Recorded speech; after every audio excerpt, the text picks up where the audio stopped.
18장입니다. 창세기 18장.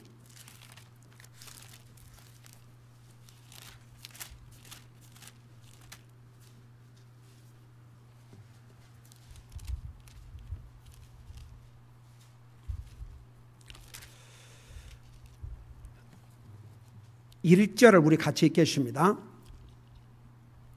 같이 읽습니다. 시작.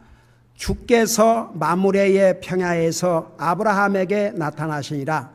날이 더울 때에 그가 장막 문에 앉았다가, 자, 이 성경을 펴놓으시고 앉으시기 바랍니다. 여러분, 우리 컨빅션에서 배우고 있는데, 컨빅션, 믿음에 대한 확신, 그 컨빅션의 의미가 뭐라고 그랬어요?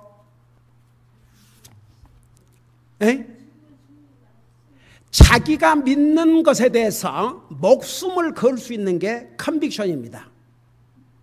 그러니까 가령해서 옛날에 그 한국에서 제가 전에도 얘기했지만 일제시대 때에 신세 참배 하라고 그러니까 그 두려워서 타협한 목사들도 있었고, 감옥에 기꺼이 갈지라도 나는 절대 절할 수가 없다. 그게 이제 컨빅션이에요. 여러분, 컨빅션이 없는 그리스도인들은 그리스도인을 할지라도 상황에 따라서 적당히 타협을 하고 살아요. 여러분 한번 여러분의 자녀들의 삶을 여러분들이 보면서 애들이 그래도 예를 들어서 하나님의 자녀라면 참 이렇게 믿음으로 살고 열심히 주님을 섬기고 주님이 그 삶의 우선순위가 되어 있고 그러면 믿는 부모로서 보기가 좋아요, 안 좋아요? 근데 자녀들이 믿는다고 그러지만 말은 믿는다고 그러는데 그 삶에 보면 전혀 그런 게 없거든요. 주님이 그 삶의 우선순위도 아니고 그냥 주님을 섬기고 예배 이런 것이 그 삶에 그렇게 큰 중요하지 않고, 그럴 때 정말 그 믿는 부모로서 마음이 좋겠어요, 안 좋겠어요? 제 같으면 우리 자녀들이 아무리 저에게 효도를 하고 세상에 별것으로 다 한다 할지라도 주님을 소홀히 여기거나 주님 섬기는 것에 소홀히 한다면 저는 진짜 견딜 수가 없을 것 같아요. 반대로 나에게는 아무것도 안 해준다 할지라도 정말 주님을 사랑하고 주님을 위한 것이라면 그런다 그러면 그처럼 큰 효도가 없을 것 같아요. 그러니까 저는 기도하면서 우리 새아이들 이 세상에서 가장 소중한 분이 주님이라는 사실 순간도 잠시도 찰나도 잊지 말게 하여 주시옵시고, 매일 기도하며 말씀 읽으며 주님과 동행하는 삶, 성령님의 충만한 삶을 살게 하여 주시옵소서. 정말 주님을 첫째로 삼고 모든 일을 하게 해 주시옵소서. 그게 날마다 우리 아이들을 위한 기도예요. 한 번 더 우리 아이들 잘 돼갖고 부모한테 잘하고 효도하게 해주세요. 그런 기도해 본 적이 없어요. 그래서 이 아이들이 부모에게 불효해요. 아이고, 저가 아빠 어떻게 될까 봐서 벌벌 떨고 세 사람이서 그냥 어디 가면 그냥 붙들어. 여러분, 똑같은 하나님의 자녀라도 주님을 위해서라면 정말 세상과 타협하지 않고 믿음을 지키고 주님을 기쁘게 하려고 노력하면 얼마나 주님 보시기에 아름다운 모습이겠습니까? 여러분 보세요. 성경에는 주님을 두려워하라는 말이 참 많이 있습니다. 그 주님을 두려워하는 의미가 주님 무서워서 벌벌 떨라는 게 아니고 주님을 가장 존중해 라는 의미가 들어 있습니다.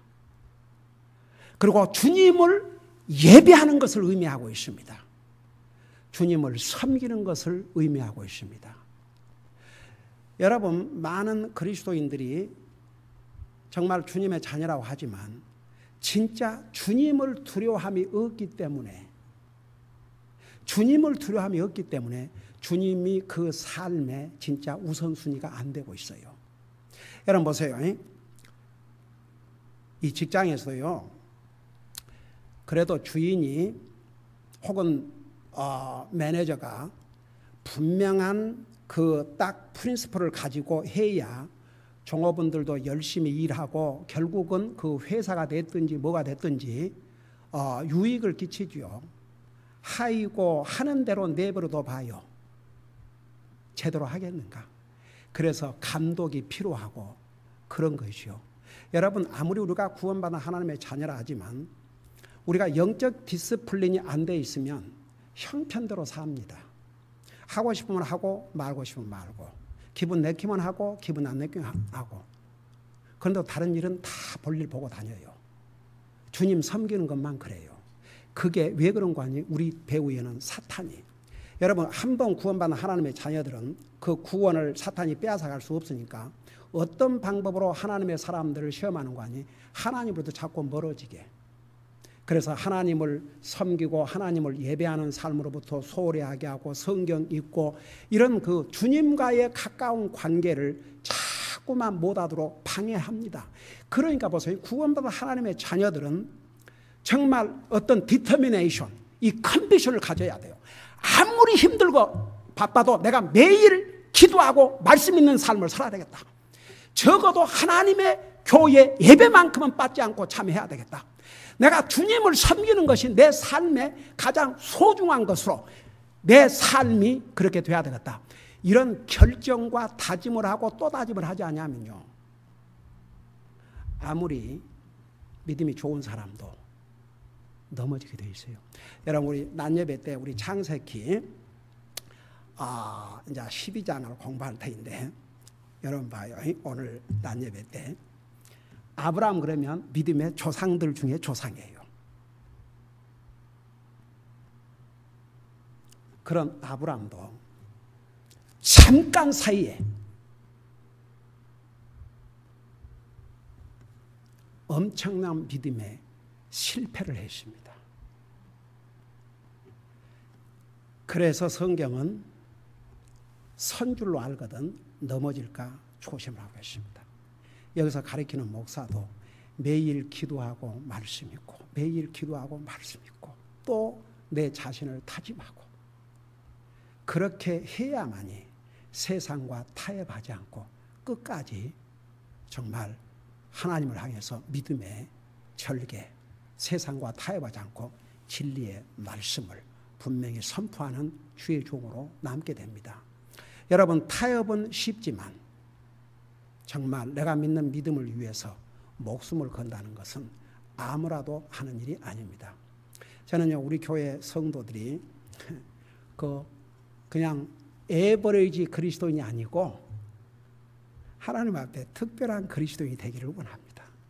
여러분, 베드로 전서에 보면 우리가 주님을 영접한 순간에 우리를 뭐라는 거니? peculiar people, 특별한 백성이라고 그랬습니다.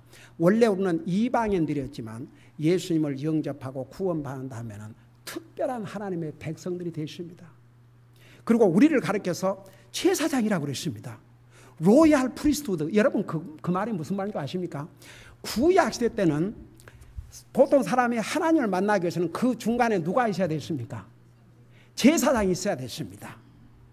여러분, 사울이 왜 실패한 줄 아십니까? 사울은 이스라엘의 초대 기름 부은 왕이 됐지만 어떻게 보면 지금 전쟁을 나가야 되는데 제사장인 사무엘이 빨리 나타나지 않으니까 막 이스라엘 군인들이 무서워서 흩어지고 근다고 하나님 앞에 세크리파이스도 안 하고 가면 안 되는데 안 되니까 자기가 세크리파이스를 하나님 앞에 했어요. 근데 그 일로 인해서 하나님 앞에 버림받게 되십니다. 그건 율법 아래서 구약 시대 때는 제사장 외에는 할 수 없는 일이었습니다.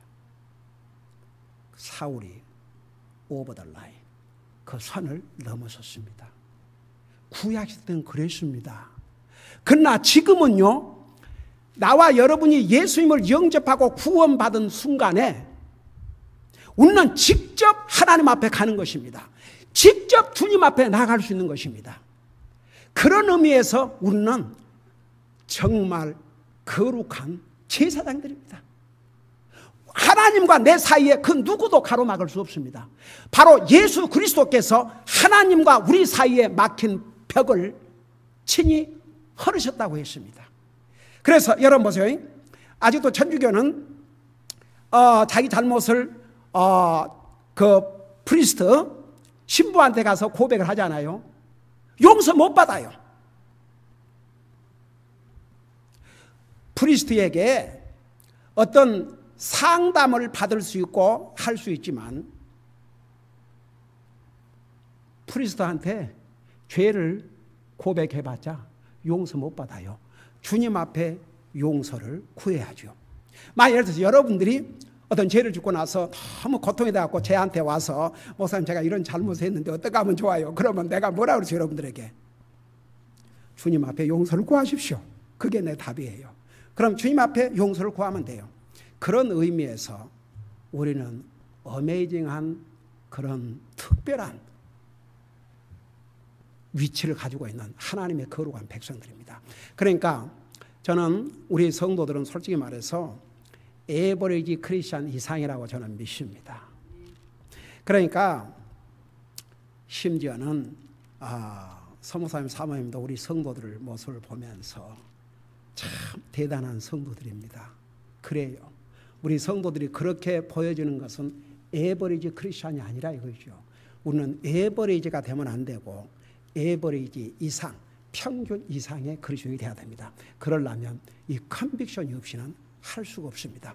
그래서 보세요. 이 컨빅션은 내가 믿는 믿음을 지키기 위해서는 목숨도 버릴 수 있는 그게 바로 컨빅션입니다.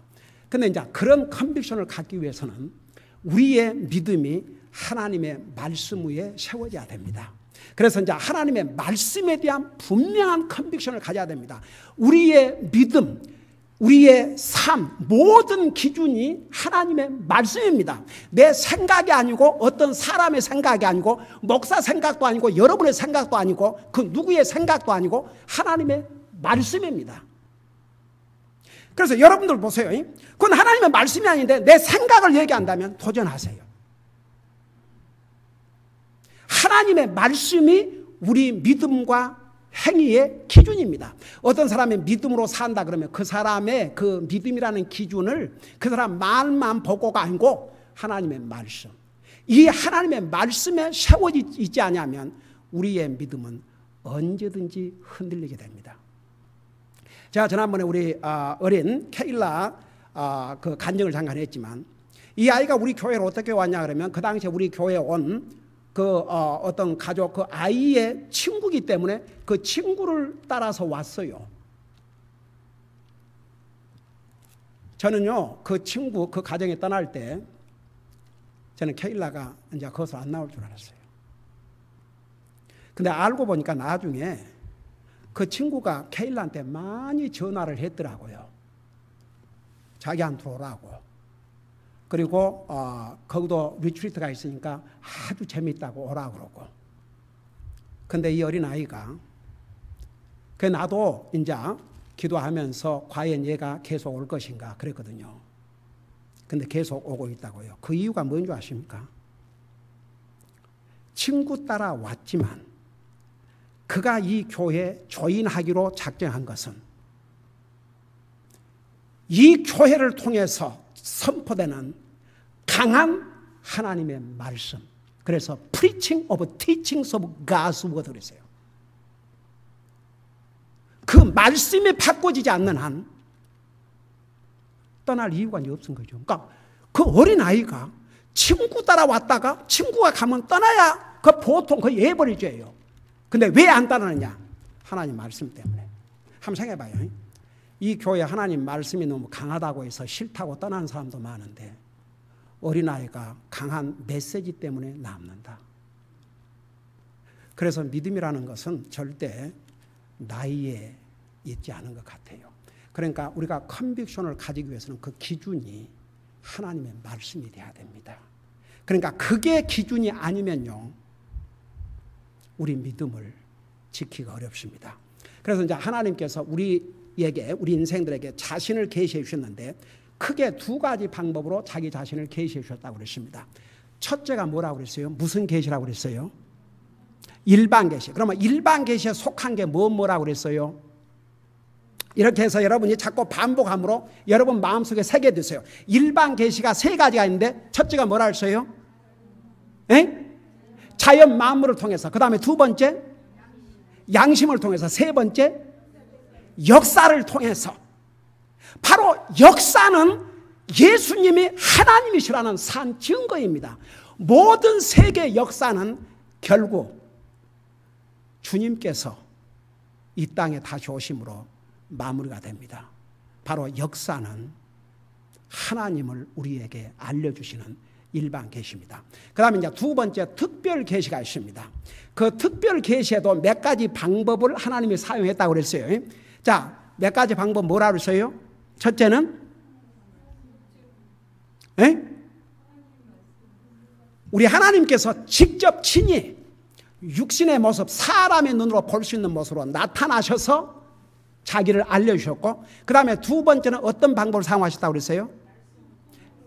두 번째는 꿈이나 또 뭘로? 환상. 꿈이나 환상. 그 다음에 이제 특별 계시 중에 계시가 바로 하나님의 말씀과 그리고 예수님이신데, 자, 그걸 우리가 구체적으로 배울게요. 그래서 특별 계시 그럴 때에 하나님께서 그 기적적인 방법으로 하나님을 우리에게 알려주셨어요. 여러분, 계시란 말을 영어로 revelation 그럽니다. 그 revelation란 말은 하나님께서 자기 자신을 우리 사람에게 나타내 주셨다, 그런 뜻입니다. 근데 하나님을 우리에게 나타내 주신 그 방법을 여러 가지로 사용하셨어요. 어떨 때는 직접 하나님이 사람의 눈으로 볼 수 있는 육체의 모습으로 나타나셨고, 그 다음에 꿈으로 나타나셨고, 그 다음에 또 환상을 통해서 나타나셨고. 자, 그걸 생각하면서 18장 1절에 보세요. 주께서, 여기에 주님은 우리 예수님을 가리켰습니다. 우리 예수님께서 마므레의 평야에서 아브라함에게 나타나시니라. 그러니까 아브라함이 눈으로 볼 수 있도록 사라의 모습, 이 육체의 모습으로 오셨어요? 안 오셨어요? 육체의 모습으로 오셨어요. 그러니까 아브라함이 자기 육신의 눈으로 보았지요. 하나님은 원래 영이세요. 그러니까 하나님께서 자기 자신을 우리에게 보여주시기 위해서 구약시대 때는 일시적으로 육체의 몸으로 나타나셨는데, 나중에는 하나님께서 진짜 사라의 모습으로 이 땅에 오셔서 33년 동안을 이 땅에 계셨죠. 자, 그걸 생각하면서 여러분 잠깐 35장 보세요. 35장 1절부터 4절입니다. 거기 보니까 하나님께서 야곱에게 이르시되 일어나 베델로 올라가서 거기 거하며 내가 내 형 에서의 얼굴을 피하여 도망하던 때에 내게 나타났던 하나님께 거기서 제단을 쌓으라 하시니, 그때 야곱이 자기 집안 사람들에게 자기와 함께한 모든 자에게 이르되 너희 가운데 있는 이방 신들을 내어버리고 정결하게 하고 옷을 갈아입으라. 우리가 일어나 베델로 올라가서 나의 고난의 날에 내게 응답하시고 내가 가는 길에서 나와 함께 하신 하나님께 내가 거기서 제단을 쌓으려 하노라 하매, 그들이 자기들의 손에 있던 모든 이방신과 자기들의 귀에 있던 귀고리를 야곱에게 주니 야곱이 그것들을 세겜 옆에 상수리 나무 밑에 묻었더라. 자, 하나님께서 아브라함의 손자인 야곱에게 나타나셨어요. 그러니까 야곱이 눈으로 볼 수 있도록 우리 하나님께서 나타나신 것이요. 그러니까 예수님께서 2015년 전에 이 땅에 오신 그 육체는 부활의 몸으로 이제 나중에 바꾸셨지만 영원히 그 육체를 가지고 계셔요. 한나라 여러분, 우리 주님께서 한나라 가신 다음에 우리 요한계시록 1장에 보면 사도 요한이 영광 중에 계신 예수님의 모습을 다 보았다고 그랬습니다. 그러니까 예수님의 그 부활의 육체를 지금도 가지고 계셔요. 그러나 구약시대 때는 우리 예수님께서 이렇게 사라의 모습 혹은 천사의 모습으로 나타나셨다가 가시고 나타나셨다 가시고 나타나셨다 가셨어요. 그러니까 구약시대 때도 계속 주님께서 이런 방법으로 사람이 눈으로 볼 수 있는 방법으로 이 땅에 오셔서 자기를 보여주신 거죠. 그 다음에 여러분 잠깐 28장 12절을 보세요. 창세기 28장 12절.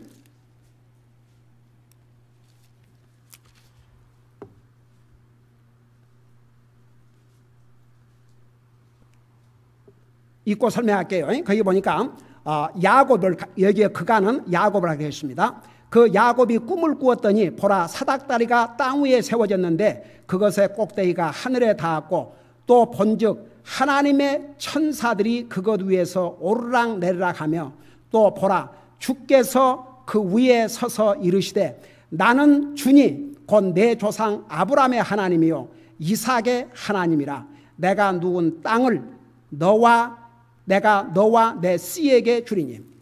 자, 이 경우는 야곱이 그 형 에서를 피해서 자기 외삼촌이 살고 있는 지금 하란으로 도망가는 중이었습니다.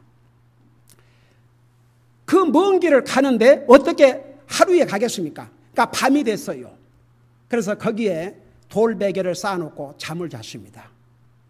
근데 우리 주님께서 야곱의 꿈을 통해서, 그 꿈을 통해서 예수님이 자기 자신을 나타내 주셨습니다. 그러니까 구약시대 때도 예수님께서 자기를 나타내 주셨는데 때로는 실제로 육체의 몸으로 나타나셔서 직접 자신을 나타내 주셨고 때로는 이 꿈을 통해서 나타내 주셨습니다. 그 다음에 여러분이 잘 알다시피 에스겔서 우리 옛날에 공부했지요. 에스겔서에서는 우리 하나님께서 환상을 통해서, 비전을 통해서 자기를 나타내 주셨죠. 여러분 잠깐 에스겔서 8장을 펴보시기 바랍니다. 에스겔서 8장, 구약 성경 에스겔서 8장입니다.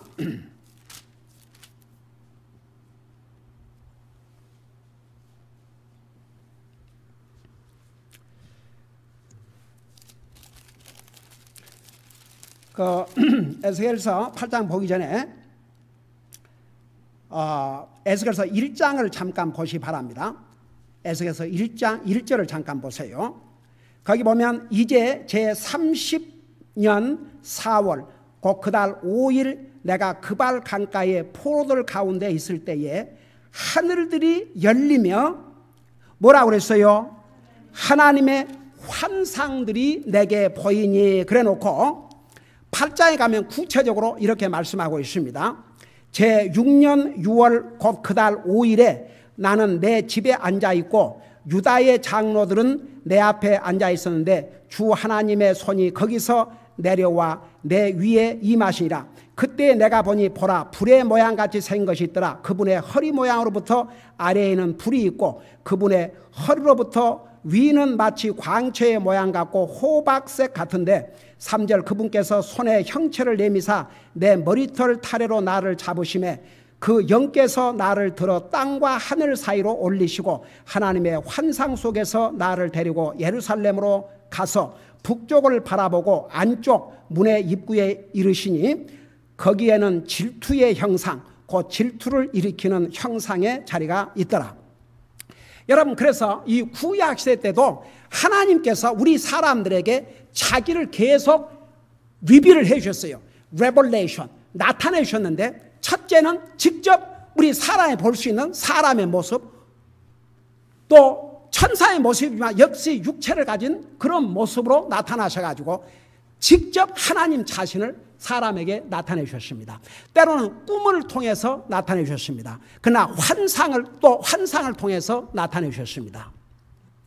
이게 다 특별 계시에 속한데, 자 나중에는 하나님께서 더 이상 그런 방법을 사용하지 않으시고 이제 우리 예수님께서 실제로 육체의 모습으로 이 땅에 오신 다음에는 33년 동안 이 땅에 사람의 모습으로 오셔서 우리 사람과 함께 사시고 우리의 죄를 대신해서 그 육체를 가지고 십자가에 돌아가시고 이제 부활하셨는데 그 부활하신다면은 그 육체의 모습이 더 이상 우리의 죄를 위해서 죽으신 그 육체의 모습이 아닌 영광의 모습으로 부활이 돼가지고 하늘을 가셨죠. 근데 이제 보세요. 왜 하나님께서 이 기록된 말씀을 우리에게 주셨느냐? 이 꿈이나 환상은 하기에 따라서 잘못 해석할 수 있습니다. 그래서 일시적으로 그 방법을 사용을 하셨고 결국은 하나님의 말씀을 기록해서 기록된 하나님의 말씀을 통해서 하나님을 이보다 분명하고 정확하게 계시해 줄 수 없을 만큼 정확하게 계시를 해 주셨습니다. 그래서 보세요. 이 성경이 완성된 지금은 하나님께서 환상을 통해서 혹은 꿈을 통해서 계시하는 것이 아닙니다. 이 기록된 말씀으로 우리에게 필요한 모든 계시를 다 주셨습니다. 그런데 요즘도 누가 환상을 봤다, 계시를 봤다. 여러분 멀리 갈 필요 없이 우리 한국 사회에서 옛날 92년도에 신동이 계시를 받았다. 예수님께서 92년도인가 그런 이루어진 적이 없어요. 작년만 해도 난리를 했지 않습니까? 미국에서. 여러분 왜 아무리 그 사람들이 계시를 보고 환상을 받았다 해도 하나님 말씀과 맞지 않냐면 그건 하나님이 주신 계시가 아닙니다.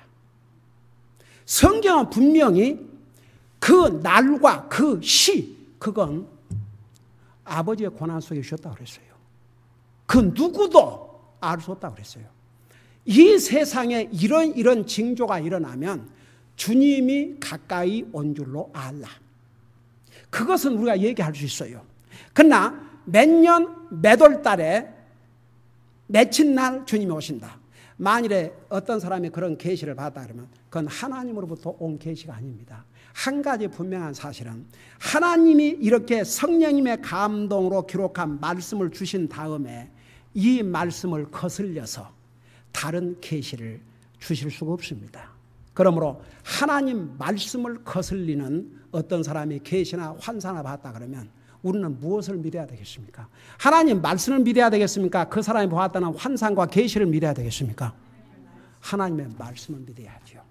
그래서 심지어는 이 하나님의 말씀을 기록해 주시면서도 함부로 해석하지 말라고 그랬습니다. 함부로 해석하다 멸망할까 조심하라고 그랬습니다. 그래서 이 기록된 하나님의 말씀도 해석한 원리가 있어요. 첫째는 문자대로, 그 다음에 문자에는 항상 문법이 있습니다. 그 문법대로. 그 다음에 세 번째가 역사적인 배경을 가지고 자기 마음대로 번역하지 않습니다. 그래서 보세요. 이런 말이 있어요. Spiritual interpretation is dangerous, but spiritual application is needed. 보세요. 우리가 성경을 영적으로 우리의 삶에 적용하는 것은 그건 필요합니다. 그러나 실제로 성경에 있었던 역사적인 사건을 그건 하나의 비유지 진짜가 아니다. 이러면 이제 큰 문제가 생깁니다. 가령에 들어서 리버럴 이 자유주의 신학자들은 이스라엘 백성들이 홍해를 건넌 것이 아니라 이거죠. 갈대 바쳤다 이거죠. 기가 막혀서.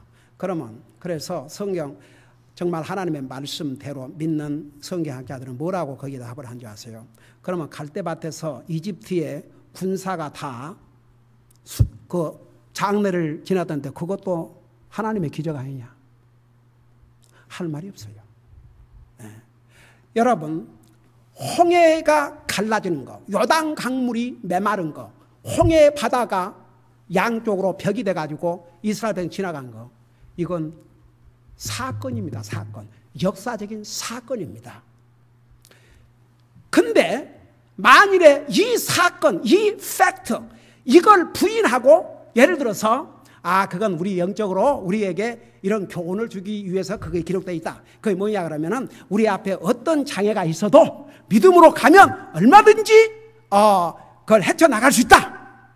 만일 그렇게 해석을 해버린다 그러면 그 해석 바른 해석이에요? 잘못된 해석이에요? 잘못된 해석이에요. 성경은 성경대로 실제로 있었던 역사적인 사건입니다. 하나님의 역사입니다. 이스라엘 백성들이 홍해 바다, 그 레드시가 얼마나 바다입니다. 바다는 마르는 것이 아닙니다. 여러분 이스라엘 백성이 그 바다 앞에서 이제 우리를 모세에게 불평했지 않습니까?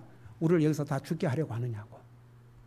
근데 하나님의 능력으로 그 홍해 바다를 나누었다고 그랬어요. 그게 하나님의 능력입니다. 그게 성경입니다. 그건 그것대로 전하고 이제 우리가 그 영적인 교훈을 받을 수는 있지요. 아무리 우리 앞에 홍해 바다같이 도저히 앞으로도 갈 수 없고 뒤에는 이집트 군사가 쳐들어오니까 뒤로 갈 수 없고 그보다 진퇴양난이라고 그러죠. 앞으로도 갈 수 없고 뒤로 갈 수 없고 이런 상황 속에서도 하나님을 의지하고 하나님의 도움을 구하면 하나님께서 우리의 길을 열어줄 수 있다. 그게 영적인 어플리케이션, 교훈이에요.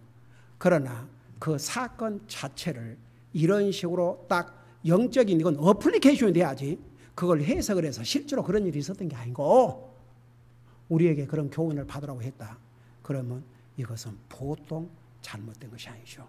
그래서 이제 우리 주님께서 성령님의 감동을 받은 특별한 하나님의 사람들, 하나님께서 아무라도 사용하신 게 아니고 하나님의 영의 감동을 받은 하나님의 사람들을 통해서 이렇게 자기 자신을 기록된 말씀으로 계시를 해주신 다음에는 더 이상 우리에게 다른 방법의 계시가 필요가 없었습니다. 그래서 여러분 요한계시록을 마무리할 때는 이 이상 더하지도 말고 빼지도 말라고 그랬습니다. 그래서 이 기록된 성경을 통해서 우리 주님께서는 우리 인생에 필요한 모든 계시를 주셨습니다. 우리 계속해서 공부하겠지만 그래서 이 특별 계시 여러 방법을 사용하셨는데 이제 이 성경이 완성되기 전에는 우리 주님이 직접 육체의 모습으로 나타나셨고 그 다음에 두 번째는 환상을 통해서 세 번째는 꿈을 통해서 우리에게 하나님을 나타내 주셨고 그 다음에 이제 이 마지막 때에는 이 하나님의 말씀 기록된 말씀으로 그리고 이제 히브리서 1장에 가면 가장 특별 계시 중에 특별 계시는 바로 예수 그리스도이십니다.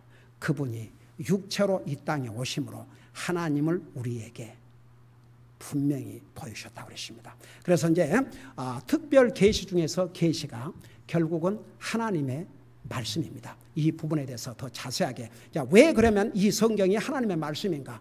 과연 이 성경이 하나님의 말씀이라는 것을 우리가 어떻게 믿을 수 있는가? 우리가 다른 사람에게 성경이 하나님 말씀이라는 것을 어떻게 프루브해 줄 수 있는가? 이제 이런 면들을 우리가 계속 공부하도록 하겠습니다. 기도하십니다. 우리 아버지 하나님 우리를 구원하시고 오늘도 이 하나님의 말씀으로 우리의 믿음을 굳건히 세워주신 것을 감사드립니다. 우리 모든 성도들이 이 하나님의 말씀 위에서 컨빅션을 갖는 그리스도인으로서 굳건히 세워 주시옵소서. 감사합니다. 사랑합니다. 예수님의 이름으로 감사 기도하옵나이다. 아멘.